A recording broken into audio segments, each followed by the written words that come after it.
गोपाल गोकुलवल्लभी प्रिय गोप गोसुतवल्लभम् चरणारविन्दमहं भजे भजनीयसुरमुनिदुर्लभम्। श्रीमन्नारायण नारायण नारायण भजमन नारायण नारायण नारायण राघव नारायण नारायण नारायण श्रीमन्नारायण नारायण नारायण माधव नारायण नारायण नारायण राघव नारायण नारायण नारायण। प्रेम श्री वृंदावन बिहारी लाल की जय। अथ श्री कार्तिक मास महात्मंतर्गते चतुर्विंशोऽध्यायो नाम। ऋषिरुवाच अहो चित्रमिदं प्रोक्तं स्माकं सूतयत्वया सावह्निरदितिं मुक्त्वा कथं तां नादहृक्षणात्। ऋषि बोले कि हे सूत जी, आपने हमें बड़ी आश्चर्यजनक कथा सुनाई है। अग्नि में अदिति को कैसे छोड़ दिया? जब अग्नि लग गई तो कैसे अदिति बच गई?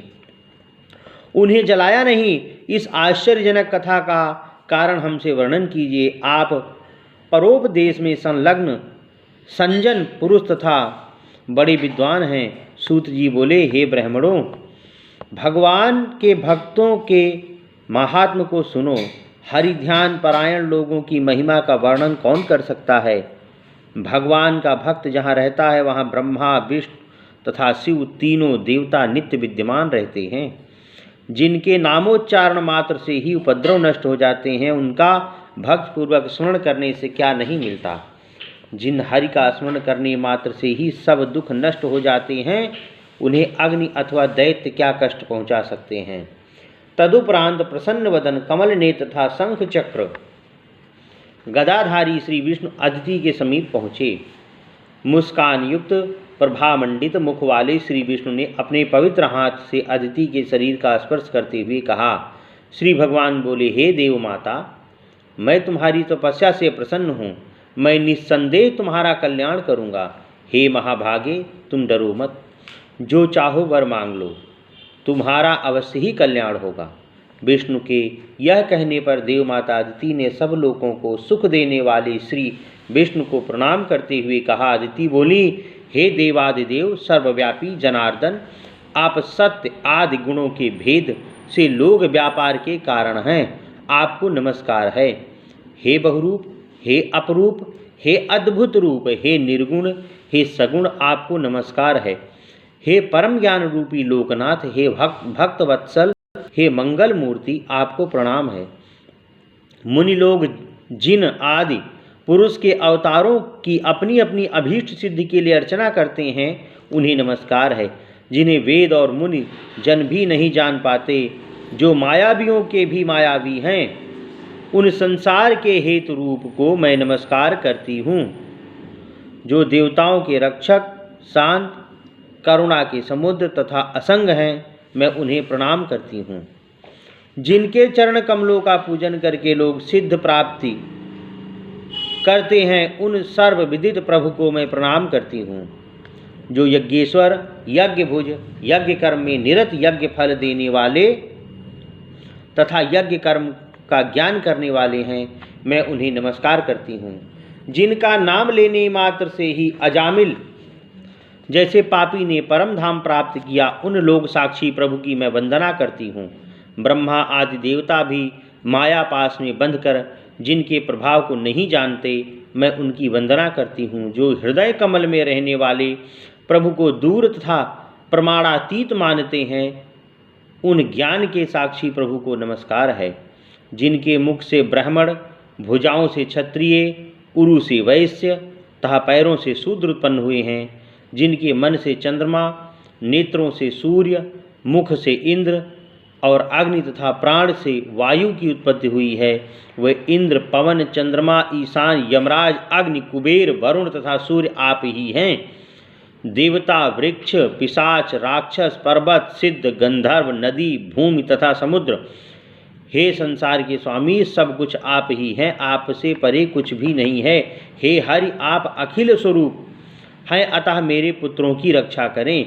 यह कहकर देवताओं की माता ने बारंबार नमस्कार की, फिर हाथ जोड़कर प्रसन्नता के आंसुओं को बहाती हुई इस प्रकार बोली, हे देवेश, आप सबके आदि कारण हैं, मेरे ऊपर अनुग्रह करें, मेरे पुत्र देवताओं को अकंटक राज्य दें।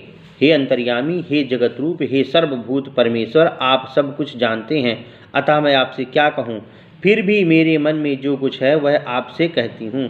यद्यपि राक्षसों ने मेरे पुत्रों को पीड़ित किया, फिर भी मैं उनका नाश नहीं चाहती, क्योंकि वे दिति के पुत्र भी मेरे ही पुत्र हैं, अतः आप उन्हें मारे नहीं।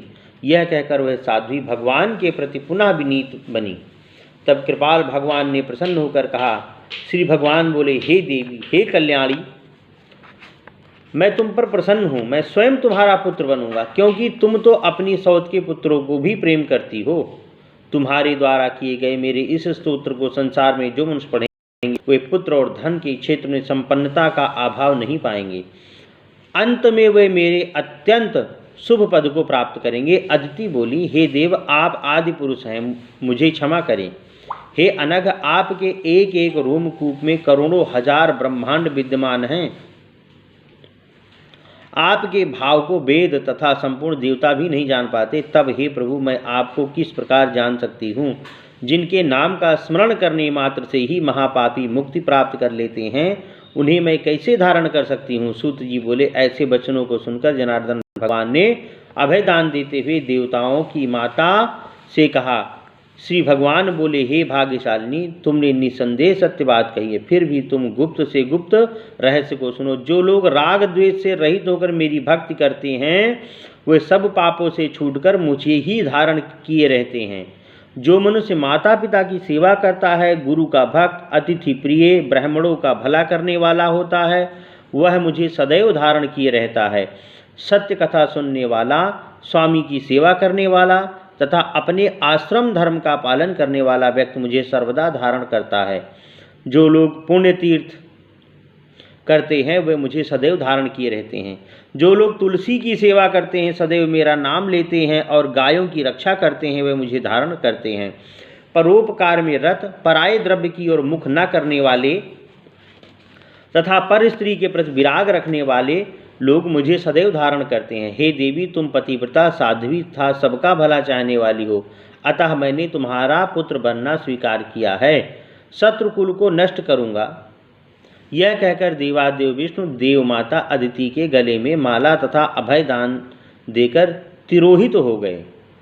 दक्ष नंदिनी देवताओं की माता अदिति भी संतुष्ट होकर श्री विष्णु को प्रणाम करने के बाद अपने स्थान पर लौट आई। तदुपरांत लोकवंदिता दक्ष पुत्री अदिति ने समय पाकर सब लोगों को कल्याणकारी एक पुत्र को जन्म दिया। वह शंख, चक्र, गदा, कमंडल, अमृत घट, दधि तथा अन्न हाथ में लिए हुए वामन नामधारी था। वह सहस्रों सूर्यों के समान प्रकाशवान, कमल नेत्र, सब आभूषणों से युक्त था, पीतांबरधारी था। वह सब लोगों का स्वामी था, मुनियों द्वारा नित्य स्तुत्य था। भगवान का अवतार जानकर कश्यप ऋषि प्रसन्न हो प्रणाम करते हुए इस प्रकार स्तुति करने लगे। कश्यप जी बोले, हे अखिल विश्व के कर्ता, सबके पालक, सबके स्वामी, दैत्यनाशक प्रभु, मैं आपको नमस्कार करता हूँ। हे भक्तजनों को प्रिय, सज्जनों को प्रसन्न करने वाले तथा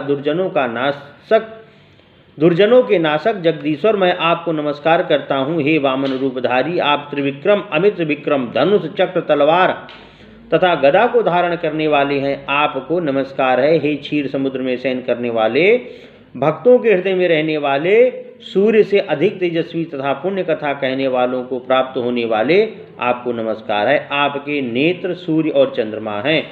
आप यज्ञ का फल देने वाले, सज्जनों को प्रिय था यज्ञों में विराजमान रहने वाले हैं, आपको नमस्कार है। हे कारणों के कारण, शब्द आदि से रहित, दिव्य सुख देने वाले था भक्तजनों के प्रिय, आपको नमस्कार है।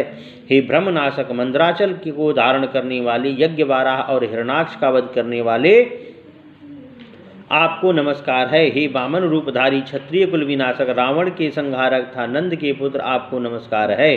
हे कमलाकांत, हे सुखदाई, हे स्मरण मात्र से ही संकटों को दूर करने वाले, आपको नमस्कार है। इस वामन स्तोत्र को जो उन तीनों संध्या काल में पढ़ता है वह धन, आरोग्य, संतान था नित्य उत्सव से संपन्न होता है। इस प्रकार स्तुति किए जाने पर लोक पावन भगवान वामन ने मुस्कुराकर कश्यप को प्रसन्नता प्रदान करते हुए इस प्रकार कहा। श्री भगवान बोले, हे पिता, आपने जो स्तुति की उससे मैं प्रसन्न हूँ। अब मैं शीघ्र ही आपकी सभी कामनाओं को पूर्ण करूँगा। मैंने 2 बार आपके घर में जन्म लिया है, अब फिर पुत्र बनकर जन्म लूँगा तथा आपको उत्तम सुख प्रदान करूँगा। यह कहकर भगवान बाल रूप को प्राप्त हो गए। इसी बीच दैत्यराज बल ने एक दीर्घ काल तक चलने वाला महायज्ञ का आयोजन किया। उसने गुरु शुक्राचार्य तथा ऋषि मुनियों के अतिरिक्त उस यज्ञ में लक्ष्मी सहित विष्णु को भी आमंत्रित किया था। हवि स्वीकार करने के लिए ऋषि तथा ब्रह्मा आदि देवताओं से सुशोभित उस महायज्ञ में वामन महाविष्णु भी जब बलि के यज्ञ मंडप में पहुंचे तो उन्होंने वहां अपनी मुस्कान द्वारा सब लोगों को मोहित कर लिया। मानो हवि ग्रहण करने हेतु भगवान स्वयं ही बलि के यहाँ प्रत्यक्ष रूप से जा पहुँचे हो। चाहे कोई दुष्ट हो अथवा सज्जन, जड़ हो अथवा पंडित, जब कोई भी भक्ति युक्त होकर बुलाता है भगवान वहां जा पहुँचते हैं। ज्ञान चक्षु वाले ऋषियों ने वामन को आते ही पहचान लिया। ब्रह्मवादी ऋषि समझ गए कि श्री नारायण आ गए हैं। यह देखकर दैत्यगुरु शुक्राचार्य ने राजा बलि से एकांत में इस प्रकार कहा। इति श्री पद्मपुराण कार्तिक मास महात्म अंतर्गते गंगा महात्म वामन प्रादुर्भाव नामक 24वां अध्याय। श्रीमन नारायण नारायण नारायण, भजमन नारायण नारायण नारायण, लक्ष्मी नारायण नारायण नारायण, श्रीमन नारायण नारायण नारायण, राघव नारायण नारायण नारायण, माधव नारायण नारायण नारायण। प्रेम से वृंदावन बिहारी लाल की जय।